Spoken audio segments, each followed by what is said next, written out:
Morning sa lahat. Ay, nako. Parang mahina na naman ang pasahero ngayon.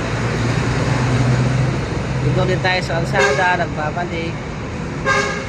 Para kumita ng pera.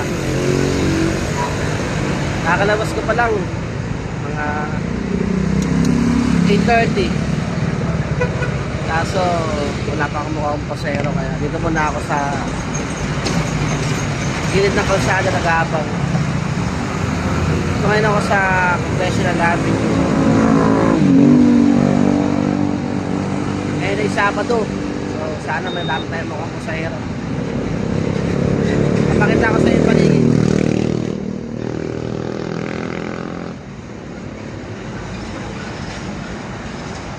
Yan. Maluwag ang kalsada. Na, goodbye.